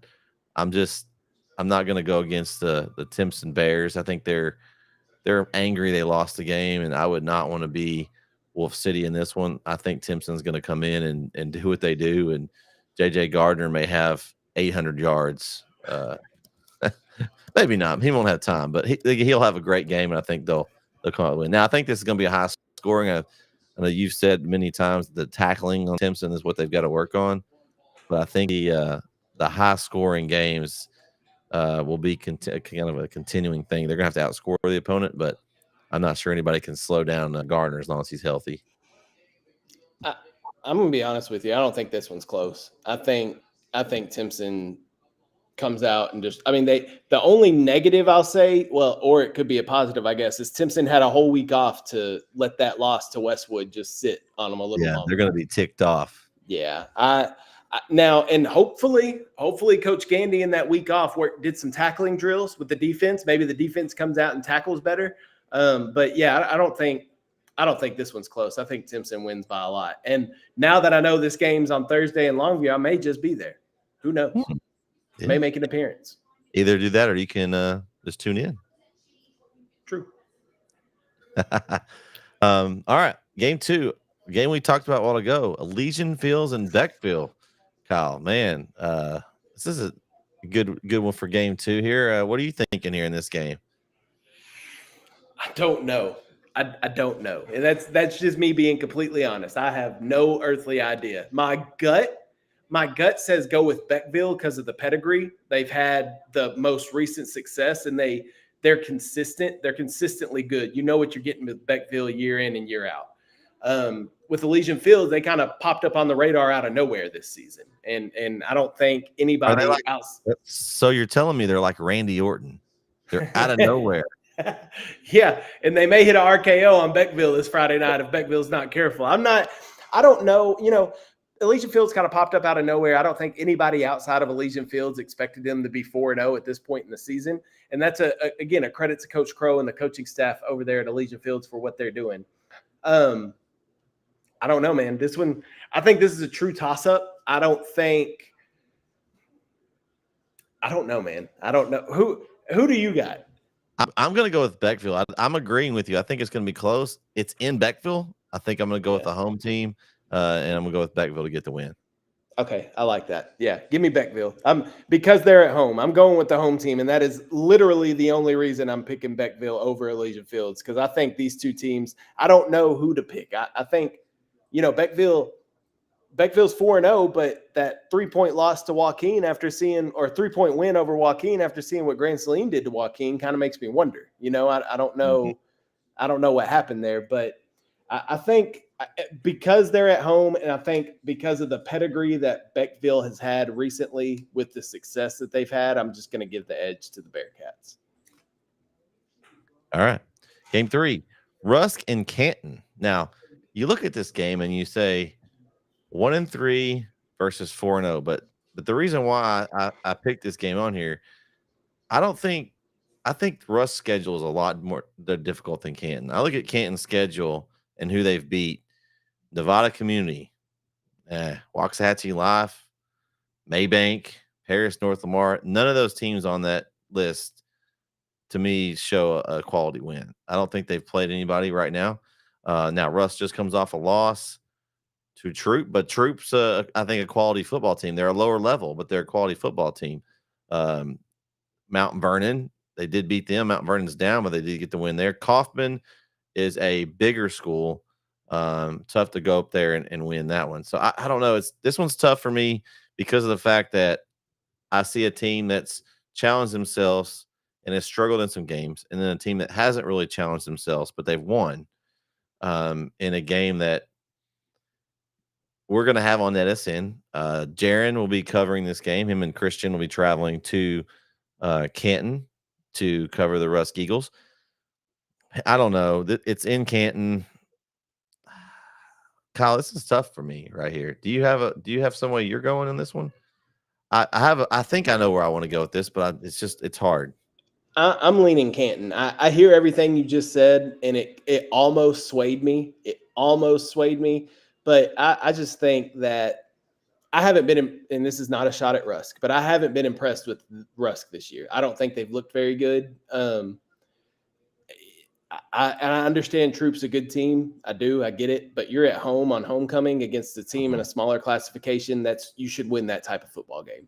And that's not to take anything away from Troop. I think Troop went in there and did what they were supposed to do as the homecoming guest and spoil homecoming. They did their job and they won a good game. But I haven't been impressed with Rusk. I'm with you. Canton's schedule up to this point has not been the greatest. I don't think they've played, a murderer's row of opponents, but they've gone out there and played who's on their schedule and they've won, as opposed to Rusk, which is only won once over a team that let's face it, I don't think Mount Vernon is not the Mount Vernon of old this year. So I'm going to give the edge to the Green Eagles in this Battle of the Birds. Oh yeah, it is a battle of eagles, isn't it? Here's the deal. I think I would not want to be at practice in Rust this week after everything that went on at the game between the extracurricular. There was a lot of reasons why they should have won that game. It should have been a win for the Rusk Eagles, and so I think Coach Sitton's going to have them. It's going to be a chip on their shoulder week, and I think Canton is a team where they're 4-0, but they're not not an unbeatable 4-0 team. They're a team that they've beaten who's on their schedule, but I just don't think they're. I'm gonna actually go on a load, and this one's probably gonna be an underdog pick. This is gonna be an underdog pick of the week, but I'm gonna go with the Rusk Eagles to travel to Canton and get the win on the road against a team, Canton, that probably hasn't faced anybody as tough as Rusk all year. I agree with you there, and that's why it almost persuaded me to take Rusk. But I just, like I said, I agree. Coach Sitton is gonna, with the way that game ended Friday night. He's not going to be happy about that. I think you'll see a more focused and a more disciplined team on Friday in Canton. But I just think Canton's got the edge. Okay. Game 4. Madisonville and Center. This is a good one. Madisonville, they've been in the poll, kind of fluctuating in that 4A Division II poll this year with Dave Campbell's in the state poll. They took a big L last week to Columbus, which it's Grayson Rigdon is there at Columbus. He's pretty good, I've heard. He's not bad. All right. Yeah, he's all right at football. It doesn't matter if there's 6 men on the field or 11. He's good at football. I think that's what he was trying to prove this year. I think he's showing some folks that he can play on the 6-man or 11-man scene. They come to town, or Madisonville comes off that loss, and they'll come to town to Center, take on the Center Rough Riders. That's been on a roll so far. Center's looked really good this year.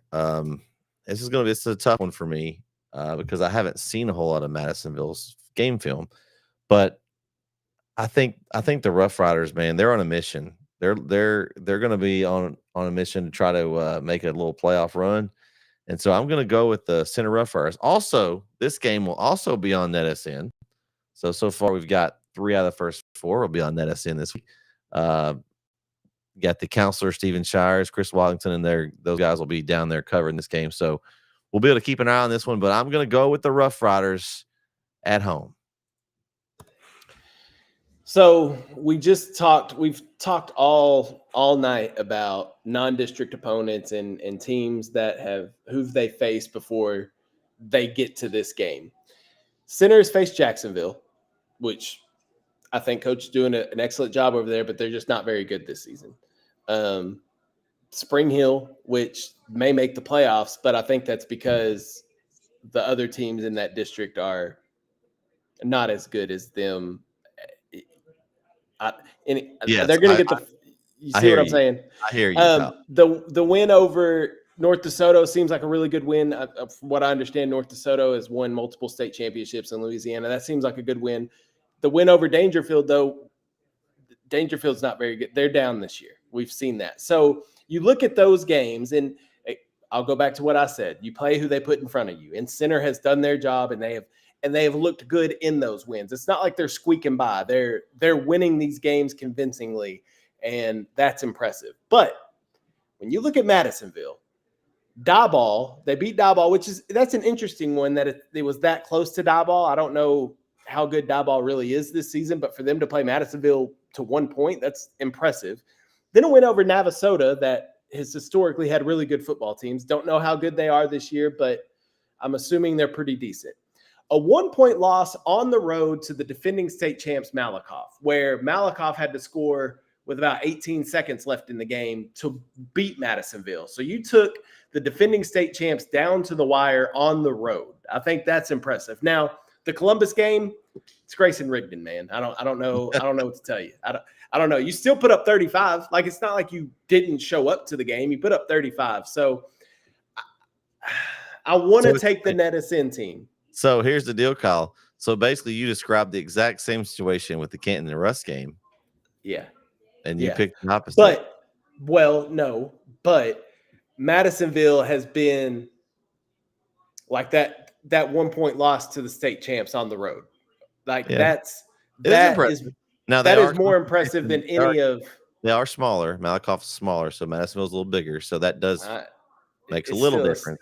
My thing is, I think Madisonville in their losses have looked better than Rusk has in their losses. Yeah, no matter I who agree. the opponent is, I just I think agree with they've that. looked better. I agree. I want to take the NETSN school. I do. I want to take the Center Rough Riders. I remember heart and head not holding grudges. There's no grudges with any teams in this game, so I'm not worried about that. But I know. We'll see what your heart and head says here in a couple picks. My heart in this game says take Center, but my head says take Madisonville. So I'm going to take the Mustangs to beat Center. That's what I'm doing. Okay. Sorry, Center Rough Riders. Here comes the Rough Rider. Oh, wait, we just got some hate mail coming in. That was quick. There's quicker than normal. They must be hacking in on our show here. I don't know what's going on. All right. Next one up, Overton and Grapeland. This is a game that's kind of an interesting one. As Overton comes in 3-1, Grapeland comes in at 3-1. Overton's only lost to Alba Golden week 1, which Alba Golden's got a really good defense. They're a solid team. Grapeland win over Cayuga, Bremond. They lost to Frankston by 3 and beat Groveton.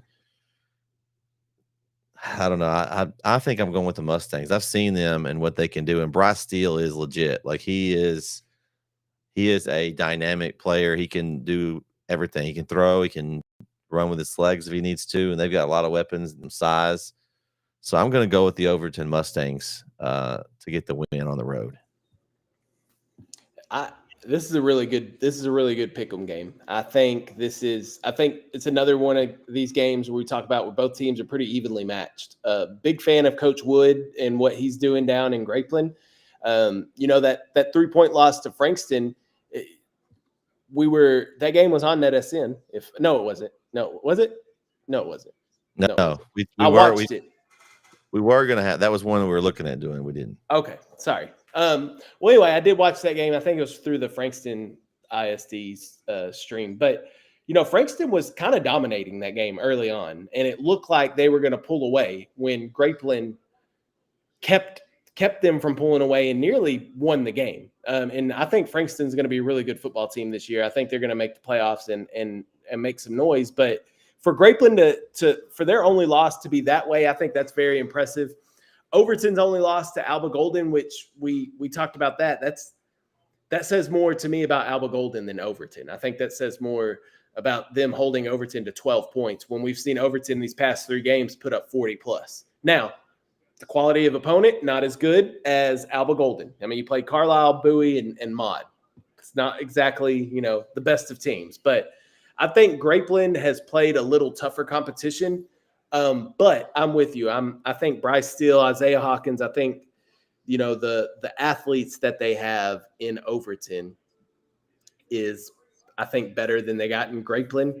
And so I think because of that, even though Overton's got to travel, and it's going to be a decent little trek, I'm going to take Overton to beat Grapeland. Okay. All right. Next up, Game 6, White Oak, 4-0. Going to travel to Atlanta to take on the Jackrabbits. Man, who would have thought that White Oak would come in at 4-0? What a start for them Roughnecks over there. I look at their wins. They beat Eustis, Paul Pewitt, Quitman, Queen City. None of those really stick out for me. I look at Atlanta. They lost to Pleasant Grove. Well, it's Pleasant Grove. I don't count that against them. They beat Hooks. They beat New Boston. They beat Mount Vernon by a lot. So none of their wins really stick out for me. The Hooks win, but how good is Hooks? We're not real sure how good they are this year. But beating Mount Vernon 60-17, that's a pretty good stomping there. That's pretty impressive, even if Mount Vernon's a little down. I'm excited for White Oak and how good they're doing, but I'm going with Atlanta. I just think they're going to have too many athletes, and they're just going to be a little much. Plus, the game is in Atlanta, so I'm gonna take them. Yeah, this one's kind of hard for me too, because when you look at both teams, their non-district schedule is not great. I mean, when you look at both of them, it's not like they've played a lot of quality opponents in the. And I know I can already hear people watching this video getting annoyed with me talking about who they played. I can already hear it, but this is what we have to go off of. This is how you pick games. I don't know how else you want me to do it. Flip a coin. Yeah. So White Oak had a 2-point win over Pewitt. Now, Pewitt's not bad, but they're not exactly setting the world on fire. And that's a close game that White Oak had. Then Queen City, they beat Queen City by a point, and Queen City's 0-4. Now, in Queen City's defense, we talk about schedules. They've played a tough one. Yeah, they have. They played Grace. They played Harleton on the road, both of them on the road. Played Elysian Fields at home, only lost by 3, and then a 1-point loss to White Oak. So Queen City's played some decent competition, and so I think that's a quality win for White Oak. I think that's even though Queen City's 0-4, I think that's a quality win for White Oak, especially them going on the road to beat Queen City. Now you got to head back up that way to take on Atlanta. The only thing that about Atlanta, I'm not even really counting the Mount Vernon win. I don't. Mount Vernon's been getting beat like that in every game they've played this year, so I don't know if that's really an impressive win. Like, I know they put up a lot of points, but New Diana beat Mount Vernon 68-17. Atlanta did 60-17. So if you think New Diana's a good team, then if you're comparing what we have to compare against, I don't know. It's tough. I don't either, and that's the thing. Like, I don't think the Mount Vernon win is that impressive, because everybody's doing that to Mount Vernon. The New Boston one is kind of strange to me. I don't know much about New Boston, but I didn't expect Atlanta to struggle with New Boston like they did. Same thing with Hooks. I mean, I think that's a little more understandable because I think Hooks is a pretty good team. I don't know, man.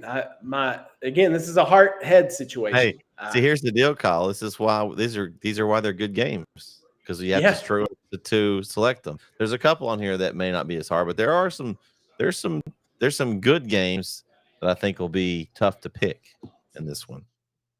This one's tough, and I mean, if you look at Dave Campbell's, Atlanta's a 49-point favorite. I definitely don't think it's going to be that. I think it's going to be a really close game. Atlanta's at home. Man, this is tough. You know what? I need to. I don't even know if this is an upset pick or not, but it's not. But I'm taking White Oak. I think this is going to be a prove it game for White Oak. This is a game where you prove it. If you go into Atlanta and beat Atlanta and you move to 5-0, I think people start taking White Oak a little more seriously. Now they go up there and lay an egg, then I think you're back to, White Oak's improved, but they're not quite there yet. So I think it's a prove it game for the Roughnecks, and I'm taking them to prove it on Friday night. Okay. All right. Next game, Jasper travels into Carthage to play the Carthage Bulldogs. A battle of the Bulldogs again, 2 weeks in a row for Carthage. Okay, so here's some numbers I'm going to throw out. So Chapel Hill in week 1 beat Jasper 56-20, and then Carthage beat Chapel Hill 45-14. So it means Jasper's a 100-point underdog here. I don't know. I'm going with Carthage.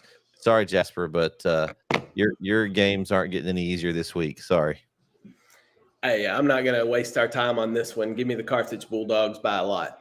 And no disrespect to Jasper, but Carthage is Carthage, and I think they're out to prove something after that week 1 loss. Game 8, Kilgore travels to Pine Tree to play the Pine Tree Pirates. Man. Let me just say about this one, this would have been the red zone game of the week had we not done Kilgore as a game of the week in week 1 and Pine Tree in week 2, because this, in my opinion, is the game of the week. It is, in my opinion. man. This is one we've got to really just do our studying on, Kyle, because this is just, I don't know. You got Kilgore, who lost to Gilmer. Okay, Pine Tree beat Gilmer. If you use that logic, you'd go with Pine Tree. Just looking at the schedule, you talked about it a little bit earlier, but Pine Trees beat Gilmer by 7. They beat Van by 6. They beat Dallas Carter by 14. They beat Hallsville by 3. That one's a little interesting. They only beat Hallsville by 3. Now, and Hallsville's quarterback, you said something about he got hurt. So even with the injured quarterback, they only won by 3 points. They've had lots of. You got to remember though, those are old district rivals. They were in 5A district last year, so I mean there's a familiarity there. I think Hallsville's also probably better than we think because they've played a tough pre-district schedule. I think they may surprise some folks once they get to their district play. They did beat Chapel Hill in the scrimmage. Now, take it that Chapel Hill didn't play their starters, but maybe like one possession. But they did win that scrimmage. They've played Lindale, which obviously is a good team in this district as well. This is tough for me too. My brain tells me I should pick Kilgore because Kilgore is the prominent team. They're always good, but they just came off and struggled to win last week. To a team over Pleasant Grove, though. I know, but a team that I thought they should handle a little, not blow out, but handle a little more handily than that. I didn't think it was going to go to overtime to get the win over Pleasant Grove. Yeah. So this one's tough, but I'm going to go with what they've done. I just think Kilgore and that team is just going to be too much for Pine Tree. And so I'm going to go with the Kilgore Bulldogs to get the win. Well, this is easy, Brett. You just go by opponents, right? So Pine Tree beat Gilmer. Gilmer beat Kilgore. So obviously Pine Tree wins. Simple. Moving on. No, I'm just kidding. If it was that simple, I would have went that way. It's the eye test. You see, what you see. You've seen both teams, and that's what I was about to say. Thankfully for this one, I've seen both teams this year and seen them in 2 of their bigger wins of the year. Obviously, Kilgore knocking off Carthage in week 1 was, I wouldn't say a shock to everybody in the state, but it opened up everybody's eyes to like, oh, okay, we got to take this Kilgore team seriously. And then a 2-point loss to Gilmer, which controversy all around that one. Who knows? But on the schedule, it's a loss. It's an L. Pine Tree, man, I was very impressed with Pine Tree when I saw them against Van. I think they have a ton of speed. Their quarterback, MJ Cates, is a phenomenal quarterback. He's a great dual threat. He has a good arm, and he can make plays with his legs. I think Pine Tree's got size up front. I think they're big. They're physical. They will lay the lumber to you offensively or defensively. So I'm a big fan of this Pine Tree team, and I really like what Coach Bachman's doing over there. On the flip side, we know what Kilgore is. Kilgore has proven themselves the past 3 or 4 years as one of the top teams in 4A Division I. And that's just, it's a fact. They were district champs last year in of the District of Doom that included Chapel Hill and Lindale. Chapel Hill made it state. Kilgore beat Chapel Hill at the end of the regular season.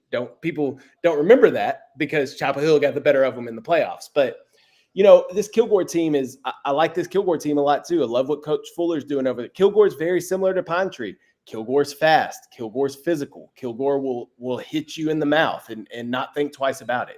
This one's going to be a slobber knocker, Kyle. Yep. Yes. Business is picking up, as JR would say in this one. It's going to be a really tough physical game. I think it's going to be low scoring. I don't think this one gets out of the 20s for either team. I think maybe first 1 to 20 wins. It may be one of those type games where I think it's going to be low scoring, going to be physical. Man, I know, because I already had to hear it last year a couple times when I picked against Kilgore. So I already know if I pick against Kilgore, I'm going to have to hear it. But we know who Corey's going to pick. He's going with Shine Tree this week. You gotta believe that, right? Yeah. Well, and I think this is the year of new teams and new faces. So give me the Shine Tree Pirates to knock off Kilgore at home and go to 1-0 in district play. It's actually in Pine Tree. What did I say? Pine Tree at home? Yeah, Pine Tree at home. Yeah. At home. Sorry. Okay. Yeah. But yeah, give me Pine Tree. I like. Okay. I'm a fan of Pine Tree this year. All right, Kyle. This will be interesting. This next game, it's an Alber Mater matchup here for us here. It's our yearly game. The Chapel Hill Bulldogs host the Lindale Eagles. Before we go any further, do we Okay. know? And you can tell me off air if we can't talk about this publicly. Do we know about Brisbane? Do we know if he's playing? At this time, I do not. I do not. Now, it is district versus non-district. So, I think. Yeah, but with the reports we were hearing last week about possibly longer, 3, 4, 5 weeks. Yeah. All of a sudden now it's a 1 week injury and he's back good. I don't know. I don't know. Okay. All right. I don't know. I think this is going to be a tough week of practice for Chapel Hill. They're not going to like what's said this week. They've got a lot of things on film to work on, and so I think things are going to be cleaned up this week. The game is at home. I think that'll help them. I'm not going to say why, but I think it will help Chapel Hill because the game is in Chapel Hill. Kyle probably knows what I'm talking about there. When the lights go down in the city. So when Lindale starts scoring, the lights will go out. I'm taking my Bulldogs, man. I just can't go against them. I think they're going to clean some things up. I think the L from last week is going to help them because now it's going to help bring back some focus, and they're going to be chowing on some Eagles on Friday night. Listen, you didn't have to get disrespectful at the end. All right, that was for you, Kyle. You and your Eagle love, I had to. You didn't have to go disrespectful at the end. You could have just picked the Bulldogs. But now you brought disrespect into it. But this is, we're part of the Disrespect Sports Network, so it makes sense. The disrespect is televised, Kyle. Listen, man, I'm looking forward to this one. I think here's what I'll say, and I can't pull a Brandon and change my pick before game time once I find new information. So I'm just gonna have to pick who I pick now. But I will say, Dirt Sheet probably has the information. He probably does. He tends to get that. I will say, if Brisbane plays and is healthy, which I doubt, but if he plays and he is healthy, I would pick Chapel Hill to win. I think that you even want to pick Lindale. You said you were like, Chapel Hill. Look at that. You can't even.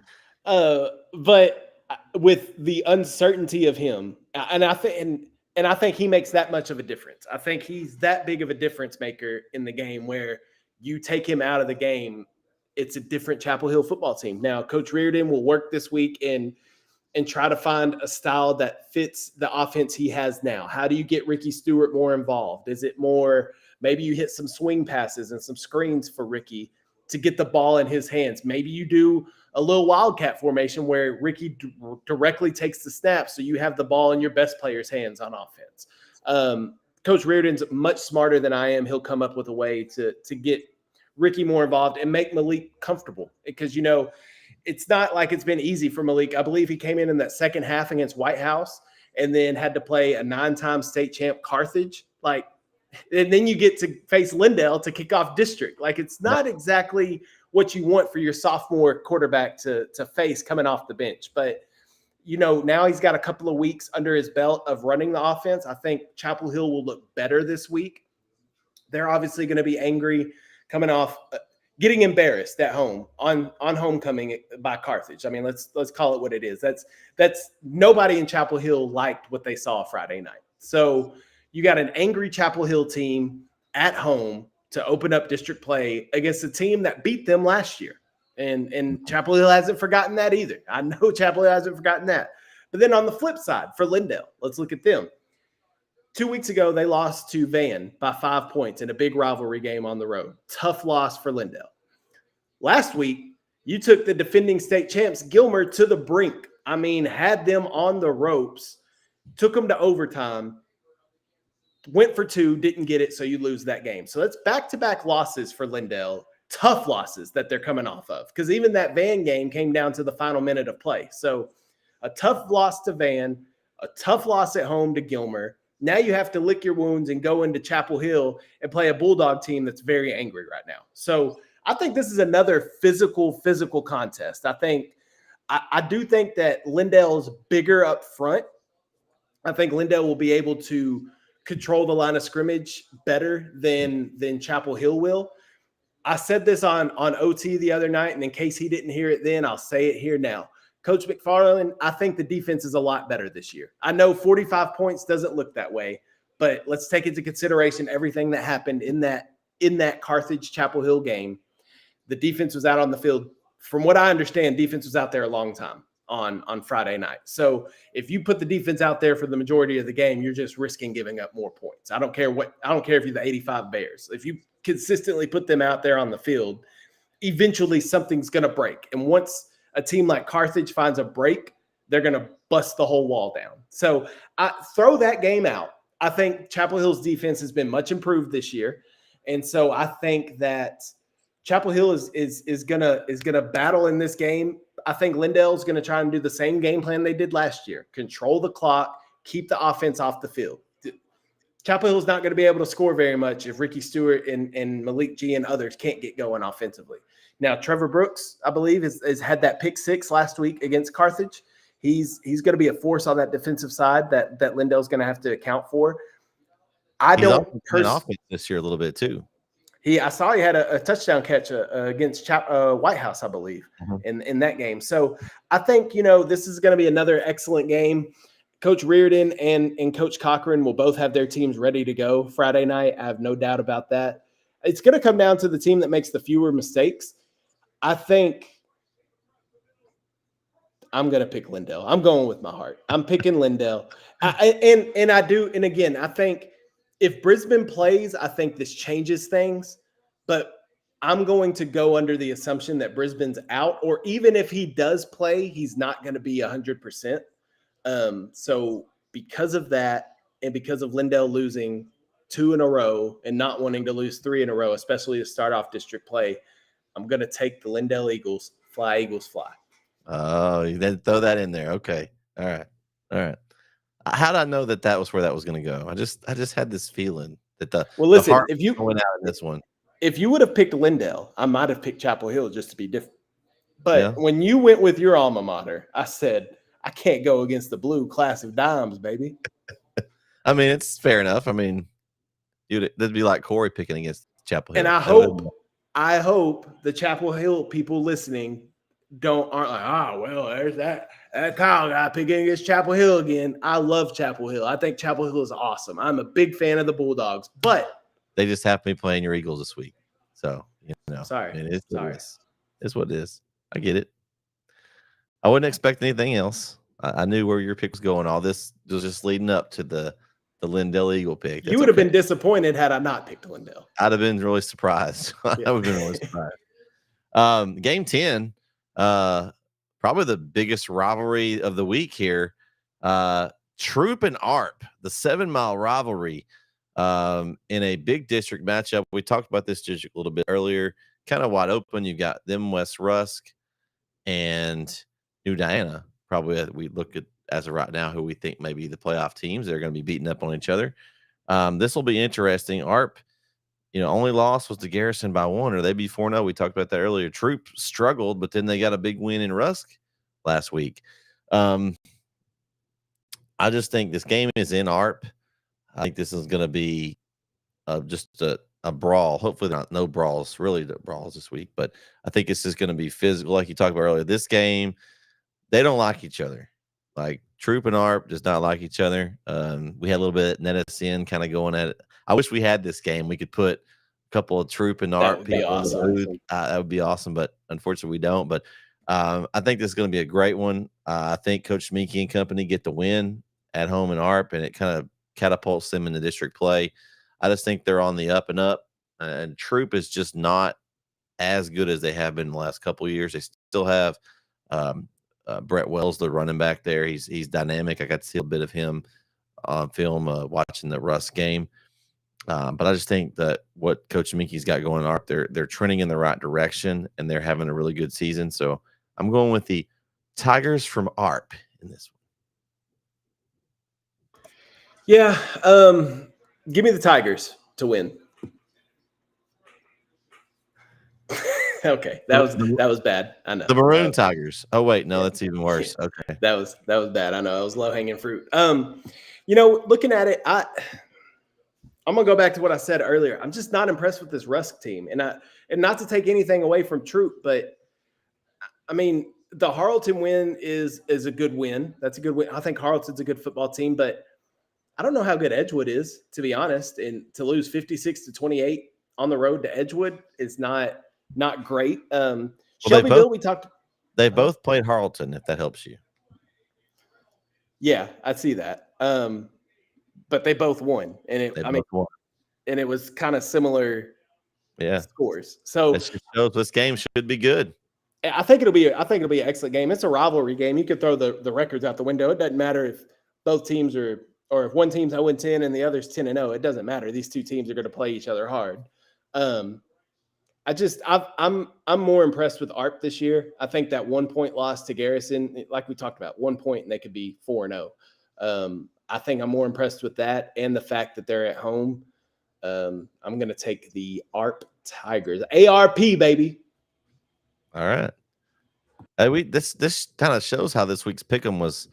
I think we picked differently on at least half of the game. So either one of us is going to do really well and the other one's going to be terrible, or we're going to kind of split it and we'll be back kind of where we were this last week tied, Kyle. So it'll be interesting to see how that goes.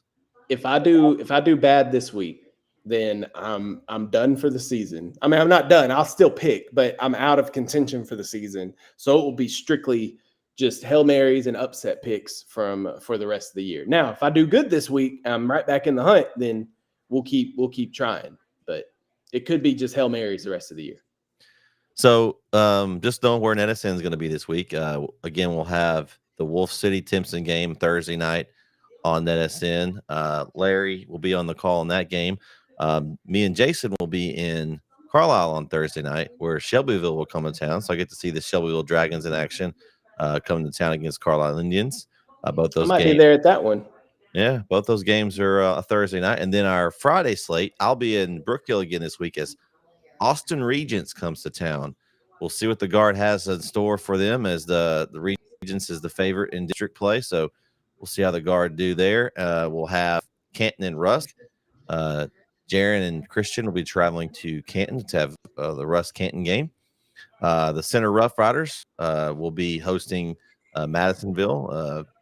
Shires and Chris Wallington and their group will be covering that game. And then we have one other game. What was the other game that we had this week? I went totally blank on my games, Kyle. While I'm looking for that one, tell everybody where you will be. Just a reminder, you did tell them earlier, but just in case they missed that. We'll be over in Panola County, me and JD Conti. JD will be shooting the highlights. I'll be telling the words. We'll be bringing you the Red Zone game of the week as the Elysian Fields Yellow Jackets, the 4-0 Elysian Fields Yellow Jackets, travel to Beckville to take on the 4-0 Beckville Bearcats in the second game of district play for both these teams. So really looking forward to that one too. From RC Beauchamp Stadium, I believe is what Beckville Stadium is called. Never been there before. This is the third stadium this year that I've never been to. I'm knocking some new stadiums out. Awesome. So that other game on Friday night will be Corrigan Camden versus Joaquin. Larry will be on the call on that one on Friday. That might be a pretty decent game. I think that'll be a decent game. So we've got 6 games this week on NETSN. So make sure you check it out. Man, I wish there was more. We do have a volleyball action on Tuesday night, which will be tonight also. If you're watching this live, the St. Augustine Wolves will be traveling to Shelbyville, a little rivalry game there in volleyball action, as Larry's doing a Tuesday night volleyball. So if you like volleyball, Tuesday nights on NETSN as well. We'll have some volleyball action every week as well. So that's going to do it for tonight's show. I'd like to thank everybody for tuning in and listen to tonight's broadcast. Thanks, KO Kyle Owens, for tuning in with us tonight. Maybe we'll have some more cast of characters back next week. I guess we scared everybody off, Kyle. I don't know. Hey, this was fun though. This was fun. It was just two good old boys talking ball. All right, for KO, I'm Brett Swinney signing off. We'll catch you next week. Good luck in your pick'ems. Good night, everybody.